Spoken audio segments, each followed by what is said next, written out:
পাচ্ছি বাংলাদেশের রাজনৈতিক দলগুলো সংস্কারে বাধা দিচ্ছে, দ্বিমত পোষণ করছে। এটা 1400 শহীদের পক্ষে, গণ অভ্যুত্থানের পক্ষে শক্তি হওয়ার কোনো লক্ষণ না, এটা গাদ্দারির লক্ষণ এবং আওয়ামী ফ্যাসিবাদ নতুন করে ফিরে আসার লক্ষণ।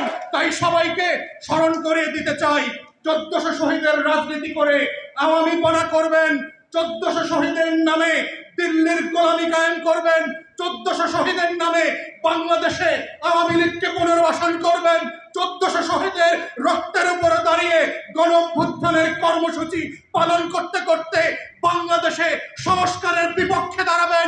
সেই বাংলাদেশ আমরা হতে দেব না, খোদার কসম। সেই বাংলাদেশ আপনাদেরকে প্রত্যাখ্যান করবে, যেভাবে আওয়ামী লীগকে, শেখ হাসিনাকে, শেখ পরিবারকে প্রত্যাখ্যান করেছে।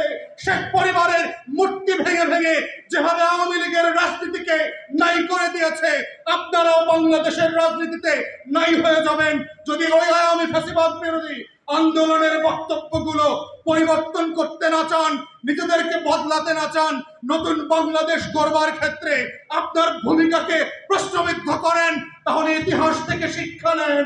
ইতিহাস বারবার হাসিনার মতো করে গোলামদেরকে আজাদির লড়াইতে লেন্দুক দর্জির মতো পালিয়ে বেড়াবে।